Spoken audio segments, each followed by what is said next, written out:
What's good, YouTube? It's the fourth Ken, and I'm here with another haircut tutorial. Today we're going to be cutting a straight hair client. This actually is the first time that I cut him, so we're going to give him a 2 with the grain. So I got my 2 guard on there. Then we're going to blow out his sides with like a bald blowout taper. So I got my 2 guard on there on my Oster fast feeds. I'm going slow. I'm being careful of his crown. So yeah, that's my 2 guard. It's closed. Well, first I started with an open, and then I ended up closing it because he wanted it a little bit shorter. So as y'all can see, his crown is a little bit weird. It's a little bit more towards the right than traditionally where it is on most people. So I'm just going slow, being careful not to patch him. Keeping it consistent. Going very slow. In straight hair, it could be a little bit tricky. But you don't want to be scared to cut any type of texture of hair.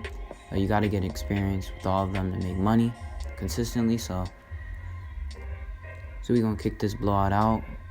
We're not going to bring his taper up too high. We're going up right below the end of his, right below the top of his ear. Then we open our clipper, go up about a ½ inch.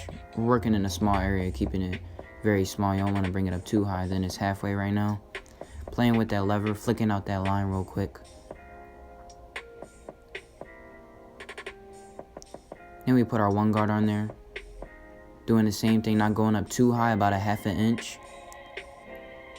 And it's halfway right here and then closed. It's not going to take out that guideline completely. You're going to have to go back.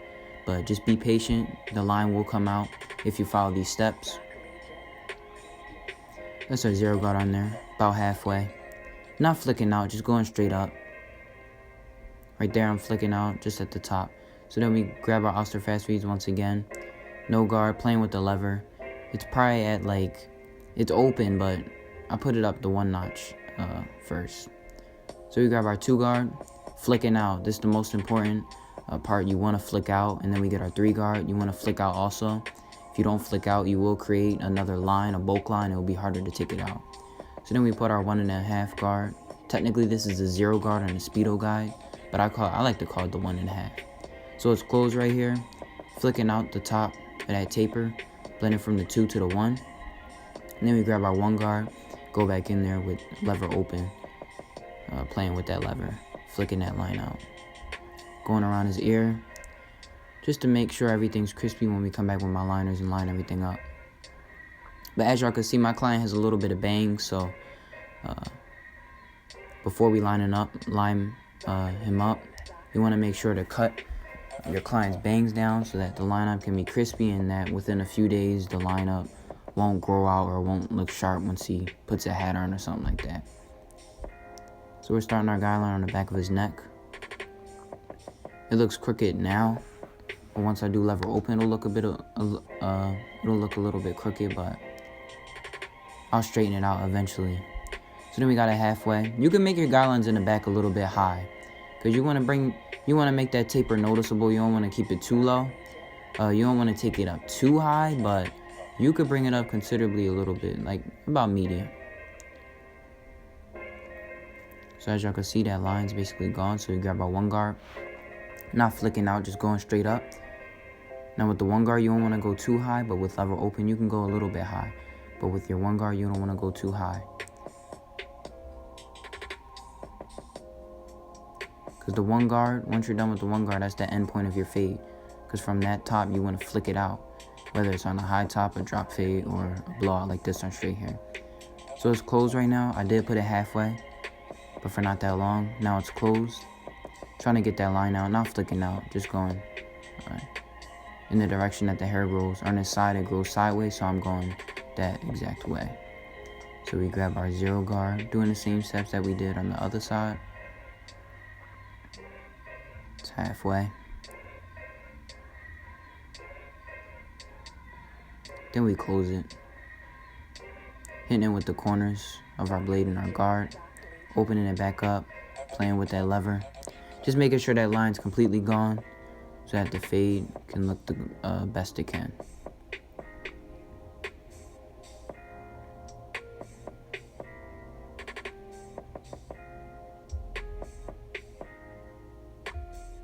So then we go in no guard with our Oster fast feeds. I didn't want to use my Andis Masters for this particular part, simply because of the fact that I personally believe that I could just get this haircut done with only one fade and clipper.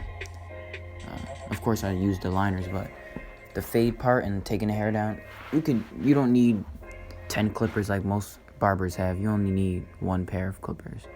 If you're a professional barber that cuts full time, then you may need 2 or 3. But so we grab our 2 guard, flicking out the top. Right now it's closed, it was open. Flicking out the top around his ear.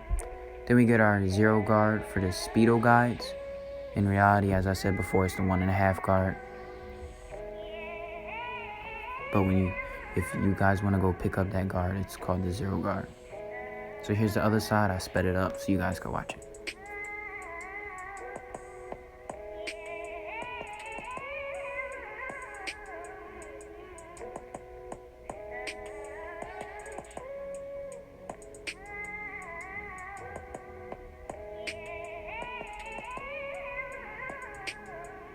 So right here, we're going to prep the lineup. We got our 1 guard on there. First, we're going with the grain, but then we're going to front taper off his hairline so that we can get rid of those bangs that he has. You can see his true hairline. It's kind of hidden, but I'm going to reveal it. This is one of the most important steps if you want a crispy lineup. This will reveal his true hairline. As I said before, this is the first time I cut him. So, this is a vital step just to reveal his true hairline, so the next times that I cut him, I'll be able to know where his hairline is. Because usually he has bangs in the front, wears it long, but he wanted it short in the front, and he wanted basically a shaped up hairline. So grabbed our Tresemme hairspray, sprayed it, that's number 4, and we're brushing that in on his bangs. Then we go in on our back lineup, making sure it's diagonal, and that when I go do the other side, it matches up. But you want to be careful not to drag the clipper, because although these are my softer pair, these still can cut people, especially someone with sensitive skin like him. I knew not to use my other pair, because if those even would have touched his skin, it probably would have cut him, because those are extremely sharp. But these are sharp also, these hit, as you'll see. But yeah, going around the ear, making sure not to drag the clipper. You could drag it with the corners just a little bit. You don't want to press too hard, because you can cut them and they will start bleeding. Keeping it consistent, using the corners of that blade, that's especially important. Going around the ear. Then we start on the C cup.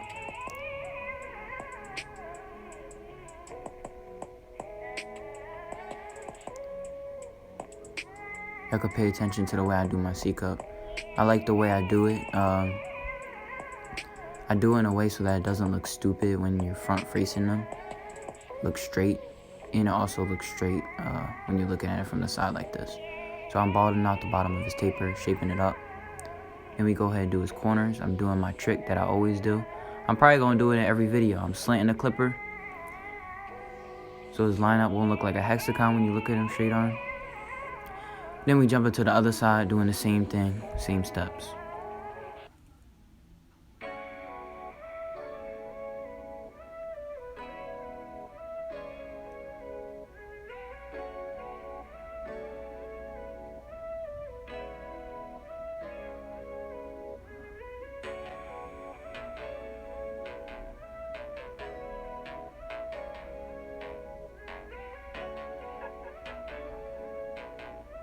As you can see, I'm using the corner of that blade, and then I flip the clipper over, removing any bulk that I see from the top, like loose hairs. Want to make sure not to go in too deep when you flip the clipper over, or else you will cut a bald spot. As you can see, I'm dragging the clipper, but I'm not dragging it so as to cut them. You can drag it a little bit with the corners of your blade, as I said before. So I'm starting on the C cup on this other side. Keeping it consistent, doing the same thing that I did on the other side.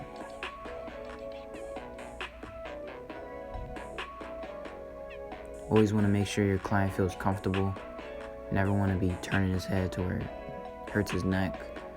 Or if there's hair on his forehead, you always want to dust it off with the neck duster. So we're going to jump into his front hairline.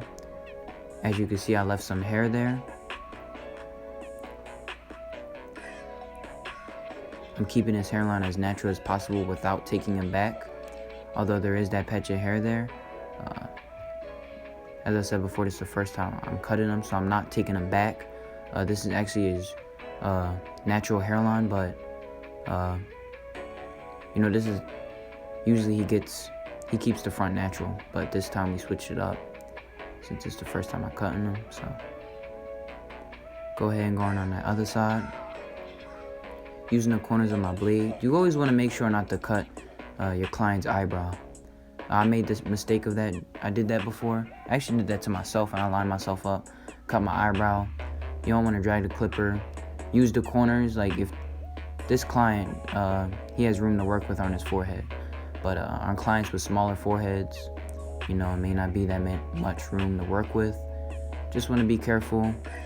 Use the corners of your blade. Keep it consistent, and just use caution.